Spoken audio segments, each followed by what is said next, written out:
Hey Caitlin, thank you for joining me today to talk about the worldwide ongoing problem of gun violence.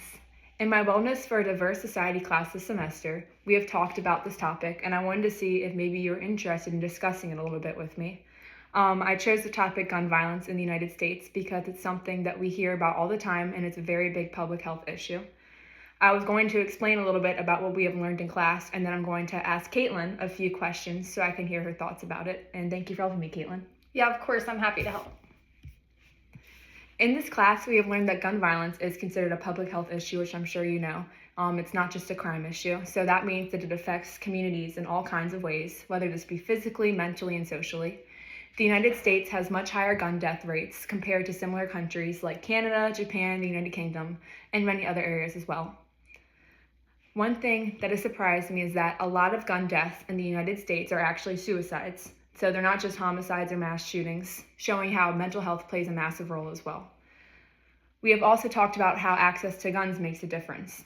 Some states make it really easy to buy guns and carry them, while others have stricter rules, and that leads to really different outcomes. We also covered gun control measures like background checks, waiting periods, red flag laws, and safe storage laws. Public health looks at prevention, so instead of just reacting after something happens, it tries to stop injuries before they happen as well. This can mean whether they promote mental health services, they offer gun safety education, or work on community programs, that these can all be ways to reduce the violence. This is complicated because a lot of people have strong opinions about guns, as we know, and politics also play a huge role. But from what we have learned so far in Wellness for a Diverse Society is that the main goal is reducing injuries and deaths overall. Yeah, that's interesting. I didn't realize how much of it was related to suicide. Yeah, me either. I agree. So when you hear gun violence, most people think shootings or crime, but the class really showed how broad the issue is. It definitely changed how I think about it, I would say. Do you mind if I ask you some questions? Because I kind of wanted to get your point of view on this all. Yeah, let's hear them. Okay, awesome. My first question for you is, what do you think the biggest cause of gun violence is in the United States? I think it's a combination of things. Access to guns is a big part of it because it's easier in some places to get one, while others it isn't. Another one would be mental health is another big one because of how stressed people are these days. And in some communities, poverty and lack of resources make violence more common. So I don't think it's just one thing. I think it's like a mix of different things. I definitely agree. And that's basically what we talked about too in class, and as well as that it's not just one single reason, but it's a whole mix of things. And the access to guns definitely makes a huge difference because if something obviously like anything else is easy to get, then people are going to be getting it more and then it's going to be used more. So, and I also agree about mental health too. I feel like people deal with so much stress now. So having access to a weapon, it's just going to go wrong very fast. Nothing positive can come from it. So agreed. And lastly, like you said, the community part I agree with because some places just don't have the same resources to support. So I definitely can see your point of view with what you're saying. My second question is, do you think the United States should have stronger gun control laws? Or do you think the laws we have now are fine? And why do you think that? I think some of the laws could be stronger, mostly around background checks. I feel like most people agree that people who are violent and unstable shouldn't be able to get guns easily, and that's like an issue. And I don't think guns should be totally banned, but I do think that things could be safer. And I think safe storage laws make sense because lots of accidents happen from leaving guns out. Yeah.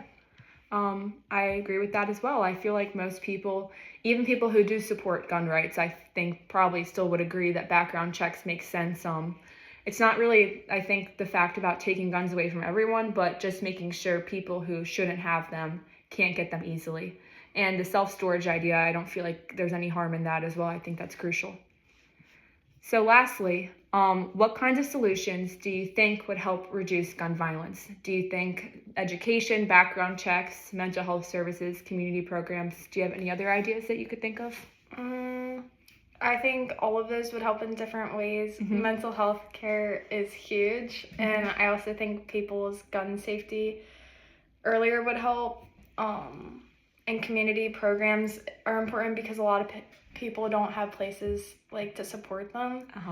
And definitely safe storage. Even gun owners should want that because it prevents accidents from happening. Yeah, definitely. For sure. I feel like it really does have to be a huge combination of things. I don't think just trying to emphasize background checks or one or the other is going to just make a change. I think everyone has to work together and all come to a conclusion that they think we have to all do what is best. There's definitely no magic fix, so better healthcare could help a lot, especially with suicide rates being so high and only increasing. Teaching gun safety also makes sense as well, because if people are going to buy and own guns, they should at least know how to handle them safely, and unfortunately, I don't feel that is always the case. Also, community programs are something we talked about in class, as they help build trust and give people better options. So yes, overall, Caitlin, I agree with you. I think safe storage and community programs and focusing on mental health and all the above are crucial, as it's not just taking anyone's rights away, it's literally just protecting families.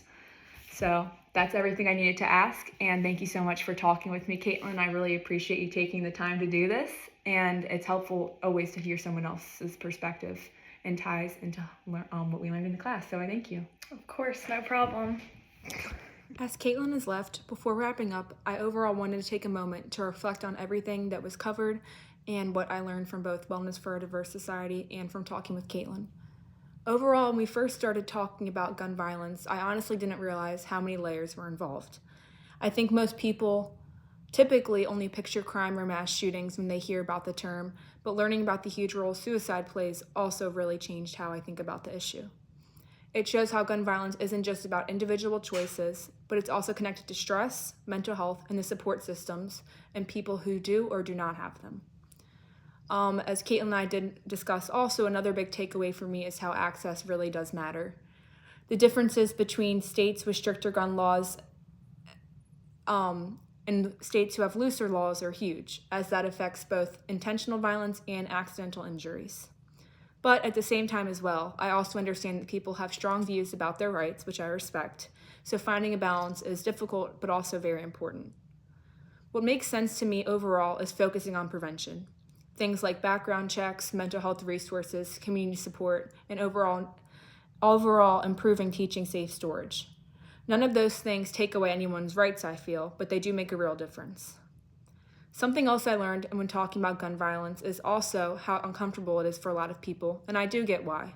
Conversations like this are important though, as even just learning the different rules can shift how we see the issue. Hearing Caitlin's perspective helped me realize that most people actually agree on more than they disagree on. Caitlin and I at first were a little, we were trying to figure out how to decide how we felt, if we had different opinions, same opinions. We were a little shaky on it at first, but wanting people to be safe, wanting fewer accidents, and wanting people who are struggling to get help before something happens, we definitely do agree on, and this was a great discussion to have. So overall, this project really did open to my eyes on how public health approaches can seem unsolvable, but it doesn't just get solved by jumping to extremes. And instead of, we should look for realistic ways to reduce harm and protect communities, take things one step at a time. And after learning all of this, I definitely understand why gun violence is considered a public health problem and not just a criminal justice issue, as it affects families, schools, neighborhoods, and people's mental health in ways we don't always tend to think about. So overall, that is my reflection, and I'm really glad to learn more about this topic and talk through it with someone else, as it gave me overall better understanding on how complicated gun violence is, but also showed me how many different solutions exist if people are willing to work together. Thank you.